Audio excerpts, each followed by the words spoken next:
j'ai le plaisir de vous avoir préparé cette présentation dans le cadre du webinaire organisé par Force N, dans le cadre du Salon virtuel de l'emploi. Alors, comment soigner sa candidature pour décrocher un entretien? Déjà, il faut comprendre le contexte au Sénégal de manière générale et le défi qu'est la recherche d'emploi. C'est un défi pour le recruteur et un défi pour les candidats. Le recruteur, pour avoir été recruteur dans mes différents postes, se trouve noyé par une pléthore de candidatures dès qu'il publie en ligne. Quand tu es recruteur, les 2 premiers jours, tu peux avoir une centaine de CV et souvent des gens parfois qui ne sont même pas qualifiés, mais à la fin en tout cas de ta période de recrutement, tu peux te retrouver avec 1000 candidatures qu'il faut trier alors que toi, tu n'as qu'une seule place disponible et tu cherches la bonne personne. Alors, le préalable pour décrocher un entretien, c'est vrai, c'est d'être qualifié, c'est le premier préalable, mais ça ne suffit pas malheureusement. Pour obtenir un entretien, réellement, il faut 2 choses. Il faut d'abord pouvoir se distinguer par la qualité de sa candidature. Il faut avoir une candidature de qualité et également pouvoir arriver à convaincre le recruteur qu'on est le candidat idéal. Alors, la qualité de la candidature, c'est ce qui va attirer l'œil du recruteur, qui va faire qu'il va s'attarder sur votre candidature. Mais une fois que vous l'avez accroché, il faut pouvoir le convaincre. Et pour ce faire, moi, personnellement, de par mon expérience, j'ai identifié 4 clés pour obtenir ces 2 résultats-là. Alors, on va passer en revue ces clés de manière distincte dans les prochaines slides. Mais je retiens que la première clé, c'est étudier l'offre. La seconde, c'est adapter son CV. La troisième, c'est réussir sa lettre de motivation. Et comme je voulais ajouter un peu de suspense à la présentation, je ne vous dis pas tout de suite quelle est la 4e clé, mais j'aimerais bien que certaines personnes réagissent dans le chat pour voir s'ils arrivent à deviner quelle est cette 4e clé, cette clé mystère. Donc, on y revient plus tard pour voir qui a trouvé. Alors, comme je disais, première clé, étudier l'offre. Étudier l'offre très, très attentivement. Ça veut dire la lire de bout en bout. Quand vous avez fini de lire l'offre, normalement, vous devez être très clair sur les missions du poste. Bon, en tout cas, si l'offre est bien écrite, hein, les missions doivent être claires dans votre tête, les conditions de travail, tout ce qui est attendu, toutes les qualifications requises au préalable. En lisant l'offre et en la comprenant,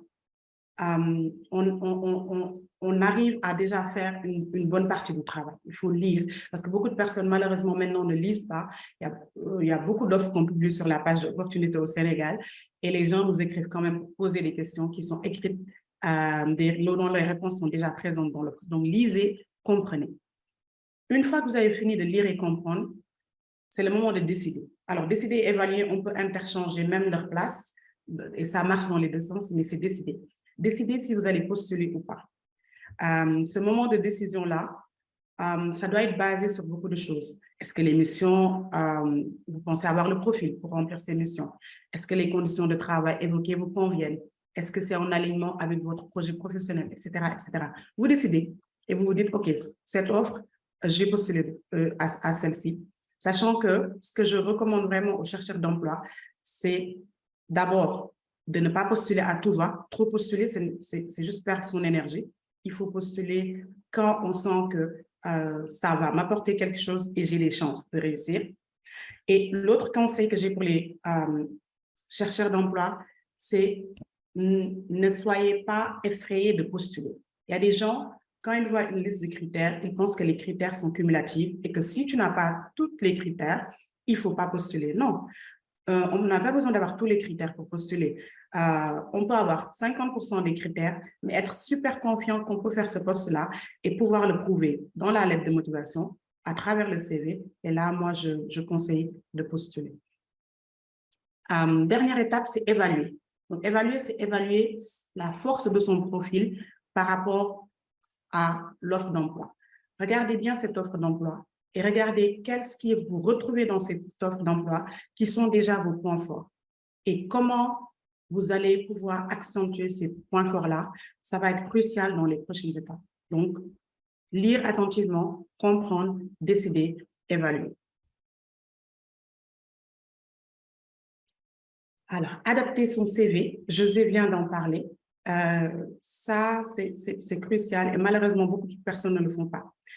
Moi, je suis contactée parfois par des clients qui me disent est-ce que vous pouvez refaire mon CV, je postulais à des offres, etc. Je leur dis, OK, vous voulez postuler à quelle offre? Bon, je ne sais pas encore, mais je veux juste changer d'emploi, etc. Je peux bien vous refaire le CV et je le refais, mais si vous voulez que le travail ait du sens, il faut que ce CV soit adapté à une offre, ou en tout cas à un type de poste bien défini. Donc, un CV, vous ne pouvez pas prendre le même CV et le mettre partout. Moi, personnellement, je sais que je peux avoir un CV spécialement pour tout ce qui est gestion de projet.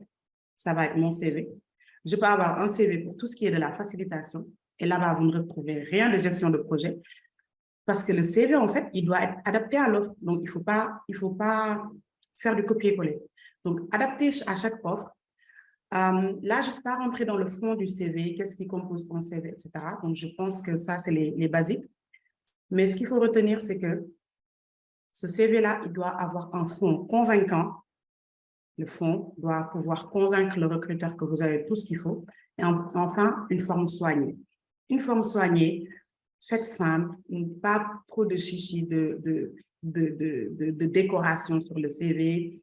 N'essayez pas de coûte que coûte faire un CV de 1 page qui va être super compact, difficile à lire, les lignes trop collées les unes aux autres. Essayez d'avoir un CV assez aéré qui va vous permettre au recruteur de le parcourir de manière assez fluide. Toujours sur le CV. Et ce que j'entends par adapter, c'est que sur le CV, par rapport à l'offre, parfois, il n'est pas utile de tout mentionner. Et retenez bien ça. Ne vous dites pas, je mentionne tout ce que j'ai fait. Le CV, ce n'est pas un historique. Je mentionne tout ce que j'ai fait dans ma vie dans le CV. Le CV, vous devriez y mentionner uniquement les choses pertinentes par rapport à l'offre d'emploi. Je vais vous donner un exemple concret. Imaginez que moi, je vends une offre de comptable pour un poste de comptable. J'ai déjà fait comptabilité pendant 2 ans dans une entreprise et je veux postuler. Mais outre l'expérience de comptable, j'ai eu à faire gardien, j'ai eu à faire agent commercial, j'ai eu à faire un stage pendant mes études. Je n'ai pas besoin de mentionner ces choses-là, ça n'a aucune pertinence pour le comptable, à moins que vous ayez fait des missions sur ces postes-là relatives à la comptabilité. Il n'y a aucune raison que ces postes-là se retrouvent sur votre CV. Concentrez-vous, faites le focus sur vos expériences liées à la comptabilité et mettez-les en avant, en fait. Et sur le deuxième conseil, bien faire ressortir les compétences pertinentes. Là, j'entre carrément dans chaque expérience individuellement, comment on la met en valeur. Le CV, il ne faut pas juste mettre un titre de poste et s'arrêter là. Le recruteur a besoin de savoir qu'est-ce que vous faisiez exactement à ce poste. Parce qu'un titre de poste, ça peut, selon l'entreprise où vous êtes, ça peut signifier tout ou n'importe quoi en termes de responsabilité. Donc, au niveau de cette partie, chaque mission, essayez de bien faire ressortir les compétences qui sont demandées dans l'offre d'emploi et qui se retrouvent dans les missions que vous avez eu à faire. Même s'il faut les classer par ordre de pertinence, faites-le. C'est-à-dire que si, par exemple, je reste sur le comptable, dans l'offre, on mentionne noir sur blanc, expérience en paie, expérience en, je ne sais pas, quelque chose, moi, je vais prendre paie qu'on a écrit là-bas. Je vais l'écrire non seulement noir sur blanc sur mon expérience de comptable, mais je vais mettre ça en premier avant toute autre chose. Et je vais mentionner toutes les choses qui se retrouvent dans l'offre et qui se retrouvent dans ces missions-là, et je vais les mentionner de manière à bien pouvoir les faire ressortir, même s'il faut les écrire avant les autres missions complémentaires. Donc ça, c'est mon deuxième conseil. Et le troisième conseil, c'est toutes les choses que vous avez eu à faire, que ce soit des formations, des engagements communautaires, des immersions professionnelles, etc., qui sont une plus-value par rapport aux compétences qui vous sont demandées. Mentionnez-les dans le CV de manière claire. Donc, quand je parle de formation, bien évidemment, je ne parle pas des diplômes parce que c'est sûr que vous allez les mentionner, mais je parle de formations annexes comme des formations certifiantes, etc. Mentionnez-les bien. Par exemple, imaginez que moi, je veux travailler dans la gestion de projet, mais que ça, par hasard, c'est un projet, bon, peut-être pas par hasard, mais on va dire que c'est un projet qui touche aux droits des femmes. Et qu'à l'université, j'ai fait du droit et du droit des femmes. J'ai bien fait en sorte que là où je mets ma licence, par exemple en droit public, je vais mettre peut-être un petit trait pour montrer que j'ai fait un cours en droit des femmes, etc. Donc, c'est un exemple comme ça, mais essayez de mentionner tout ce qui est pertinent. Alors, après le CV vient la lettre de motivation. La lettre de motivation, beaucoup de personnes la ratent parce qu'elles ne comprennent pas. Alors, moi, j'ai une astuce simple pour faire comprendre c'est quoi une lettre de motivation, ou en tout cas, qu'est-ce qui est attendu d'une lettre de motivation aux gens qui ont encore du mal à se faire une idée précise. Alors, quand vous avez à écrire une lettre de motivation, mettez-vous dans la peau d'un élève en classe de primaire qui a un devoir de rédaction. Vous vous souvenez des rédactions en primaire, avec le sujet, tout ça. Donc, dites-vous que c'est un devoir de rédaction et qu'on vous a donné le sujet suivant. Qu'est-ce qui fait de vous un candidat idéal pour le poste de X, Y, Z, donc selon le poste? Dites-vous que c'est ce devoir qu'on vous a donné. Souvent, on voit des gens qui font des lettres de motivation, c'est des blocs qui n'ont aucune cohérence les uns avec les autres, beaucoup de répétitions des éléments qui sont dans le CV. C'est pas ce qu'on attend. La lettre de motivation doit être une valeur ajoutée au CV, mais pas une répétition au CV, sinon ça n'a pas de sens. Et honnêtement, quand on se retrouve en tant que recruteur entre plusieurs candidats qui ont un CV qui est bien, parfois, ce qui les départage, ça va être la lettre de motivation.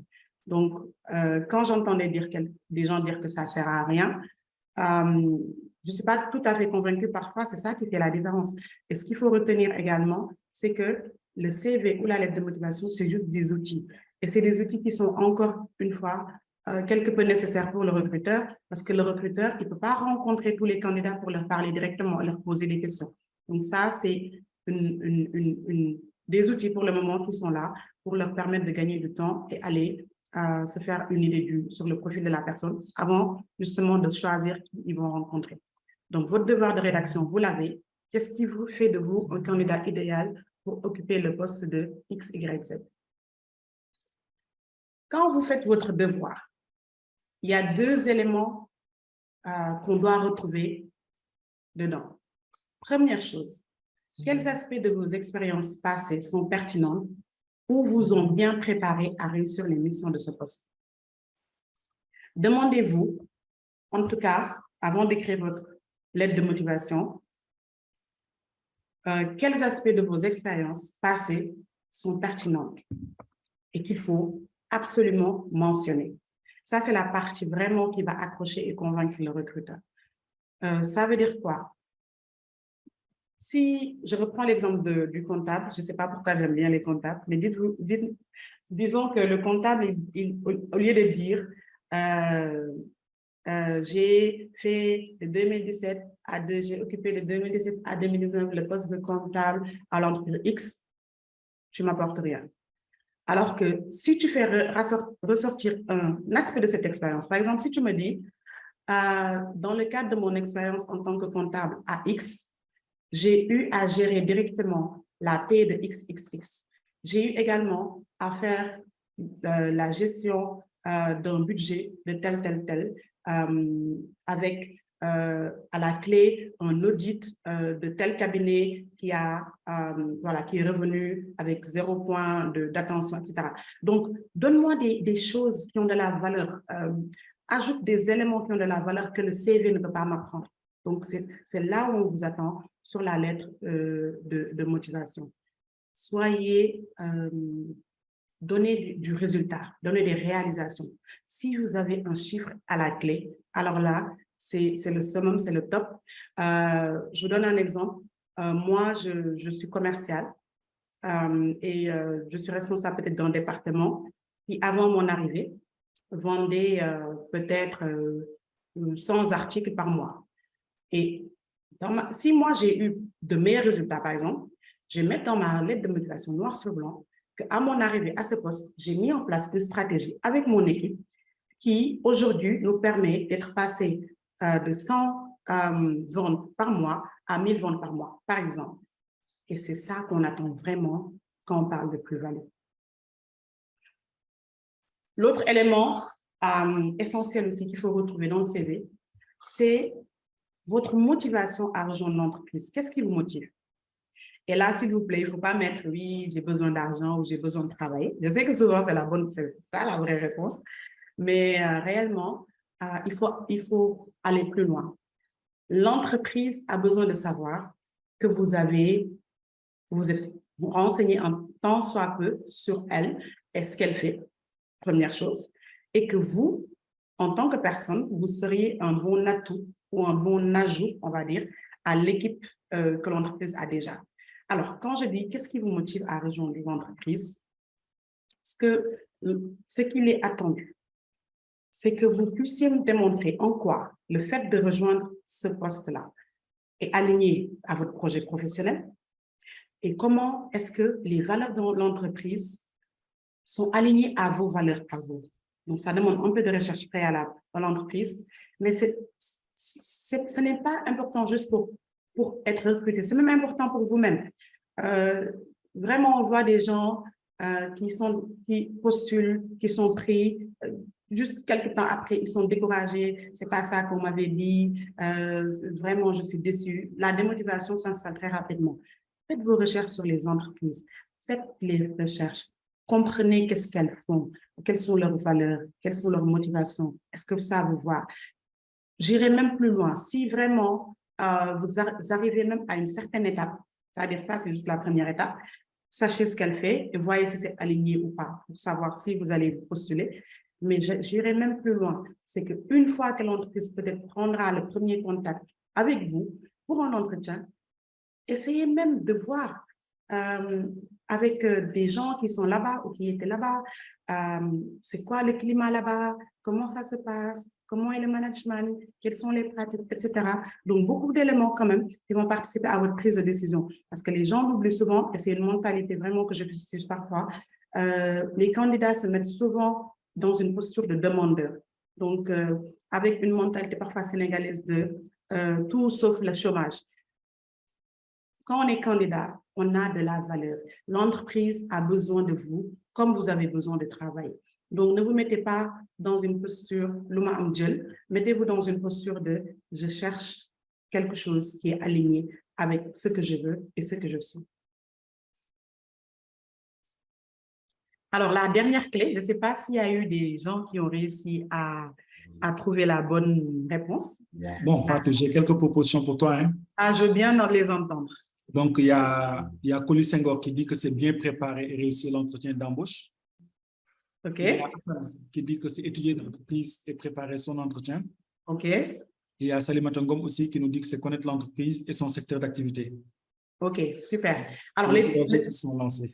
Les deux dernières réponses, on les a déjà évoquées. Donc, on en a parlé dans la lettre de motivation et de CV. Donc, vous y étiez presque, mais ce n'est pas la dernière clé parce que c'est déjà inclus. Et pour la réponse de Koli, comme vous dites, Koli, là, il va vite en besogne parce qu'avant de se préparer à l'entretien, il faut d'abord qu'on soit présélectionné. Donc, la dernière clé, on n'est pas encore à la phase, on n'a pas encore envoyé, on n'est pas encore à la phase de présélection. Je mets fin en suspense, la dernière clé. C'est faire un bon mail de candidature. Donc, voilà, les gens négligent ça, mais c'est très, très important. Moi, dans mes expériences de recruteur, j'ai eu à faire, parce qu'il faut trier et il faut avoir des éléments de tri. Et vous ne pouvez pas savoir combien de recruteurs utilisent ça comme élément de tri, le mail mal fait. Le mail mal fait, c'est-à-dire tu tries, tu ne lis même pas, tu n'ouvres même pas la pièce jointe parce que le mail n'est pas mal fait. Tu ne regardes même pas la candidature. Donc, faites attention. C'est peut-être la dernière étape pour vous, mais c'est le premier contact que le recruteur a avec vous et c'est la première image qu'il a de vous. Donc, c'est crucial de réussir ce mail de candidature. Alors, je vais vous évoquer 3 conseils qui vont vous permettre également de de vous parler de 3 faux pas que les gens font souvent par rapport à ce mail de candidature-là. Alors, on reçoit parfois des mails sans objet. Mail sans objet, candidature, on n'ouvre pas en tant que recruteur. Ça te facilite la vie, ça te facilite la tâche. Pas d'objet, pas d'ouverture. Point final. Un mail, il doit toujours contenir un objet, OK? Mais plus particulièrement en mail de candidature. Et sur le mail de candidature, il y a même carrément une, comment dirais-je, une exigence dans le titrage de l'objet. L'objet doit dire explicitement, doit contenir explicitement le titre du poste auquel vous postulez. Votre objet doit dire candidature au poste de X, Y, Z. Clairement, sans embâche, le recruteur sait que ça, c'est une candidature que j'ai reçue dans le cadre de mon recrutement de tel. Point final. Donc ça, c'est pas difficile à mettre en place. Prenez l'habitude, candidature au poste de X, Y, Z à chaque fois. Jamais de mail sans objet. L'autre faux pas que les gens font, c'est des mails vides. Donc, tu ouvres le mail, il n'y a aucun texte, tu vois que 2 pièces jointes, 3 pièces jointes, etc. Là également, en tant que recruteur, tu n'ouvres pas. D'abord, c'est mal poli. Tu ne me connais pas, je ne te connais pas, tu m'écris, tu ne me dis pas bonjour, tu ne me dis pas bonsoir, tu ne me dis pas pourquoi tu m'écris. Il faut toujours veiller à avoir un contenu dans le mail. Et là, j'ai mis un exemple tout simple, tout court, que les gens peuvent utiliser dans le mail. Je le lis, hein. Madame, monsieur, merci de recevoir ma candidature au poste de XXX. Vous trouverez en pièce jointe mon CV et ma lettre de motivation, bien cordialement. Et c'est fini. Tu as mis un texte. C'est 4 phrases, mais c'est essentiel. Si tu ne mets pas de texte, vraiment, ça peut te disqualifier. Troisième et dernier conseil relatif au mail, toujours vérifier les pièces jointes. Les gens, parfois, ils oublient de mettre les pièces jointes. Ils ont tout bien fait, ils ont mis l'objet, ils ont fait un texte. Merci de recevoir en pièces jointes. Et tu regardes, il n'y a pas de pièces jointes. Parfois, la personne a mis des pièces jointes qui ne sont ni son CV, ni sa lettre de motivation. C'est autre chose parce qu'elle s'est trompée, en fait, en ajoutant les pièces jointes. Alors, l'astuce que je donne par rapport à ça, c'est que quand vous envoyez un mail de candidature, il ne faut pas directement mettre le mail du recruteur. Parce que parfois, on n'a même pas fini d'écrire le texte, on fait un faux pas, et on a envoyé le mail sans se rendre compte. Ne mettez aucune adresse au début. Vous mettez votre objet, vous mettez votre texte, vous mettez vos pièces jointes, vous revérifiez, vous relisez votre texte, vous relisez l'objet, vous ouvrez encore les pièces que vous avez jointes pour revérifier. Et là, quand tout est nickel, c'est là où vous ajoutez l'adresse email du destinataire. Parce que tant qu'il n'y a pas d'adresse email, même si vous cliquez par inadvertance sur le bouton envoyer, il ne va pas l'envoyer, il va vous dire que vous n'avez pas ajouté de destinataire. Donc ça, c'est l'astuce par rapport aux pièces jointes. Donc voilà, c'était tout pour ma présentation, José. Comme j'ai dit tout à l'heure, je partage souvent des conseils sur ma page LinkedIn. Donc, si vous voulez me suivre sur LinkedIn, tapez juste Fatou Bandour. J'ai également une page sur LinkedIn. Donc, même de la même manière, tapez dans la barre de recherche LinkedIn opportunité au Sénégal pour rejoindre notre communauté et pour poursuivre la conversation, pour des conseils ou pour un accompagnement personnalisé. Merci de votre attention. Et José, je suis prête s'il y a des questions.